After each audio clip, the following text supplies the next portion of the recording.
Thank you very much. Francis, on behalf of APS, we're very honored and privileged to have you here with your expertise in research around the continent, but also in the different regions. We're going to get into the trend of urbanization in Africa, but also we have the privilege to share on the East African region experience of urbanization.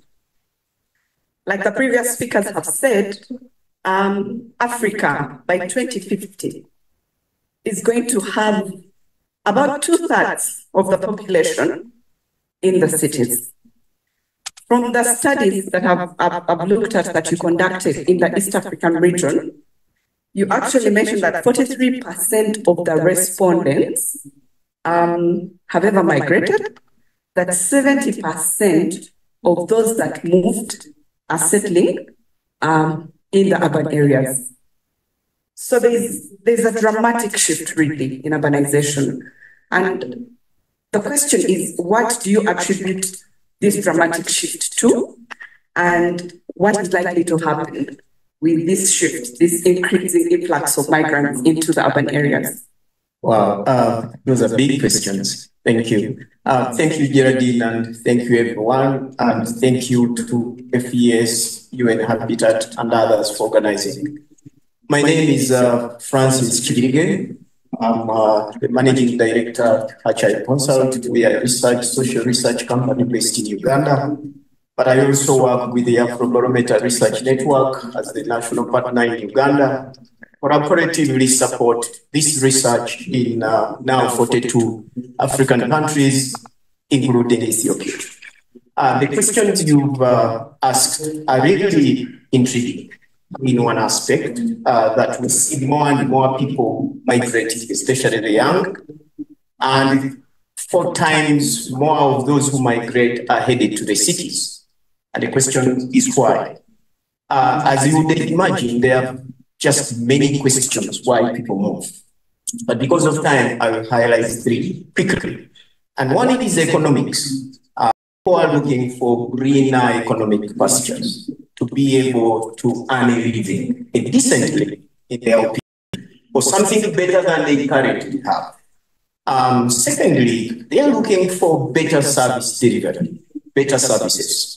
In our research, one we conducted in Uganda, Kenya, and Tanzania, we're able to identify that urban residents are 8 times more likely to access social services, a little bit more modern social services than their rural counterparts. And this is the big pulling factor, that people want to go and live, work closer to where these amenities are available. And then the third is many of us are running away from uncertainties, from the threat of war and unrest, and they want to live to places where they would at least socially feel safer, and these tend to be cities. That's interesting. With these 2 factors that you've mentioned, it then means that they have expectations as they come to the cities. What are some of these expectations that the people have when they're coming to these urban areas? And are these expectations met?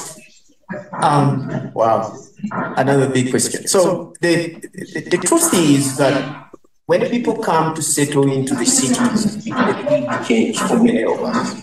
And this migration is happening rather recently. I think 70% of those who have ever moved from our studies did so in the last 20 years. And the interesting thing is, when they come with a basket global of expectations. Many big economically, but also socially. So many are looking to get better social service delivery. I won't elaborate on this because of time. The major highlight of our analysis is that in the hope that service delivery will be better, many get dissatisfied. They get dissatisfied because what they expected to achieve, they don't achieve upon migration. And the truth is, city life is very different. The dynamics are very different from rural life.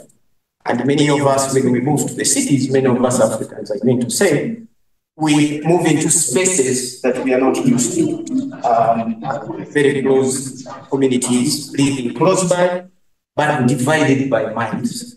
I think social media can help to unite people. But traditionally, when we move into the cities, we kind of shed away the rural intricacies of knowing each one in the village to living in a city village where you only see walls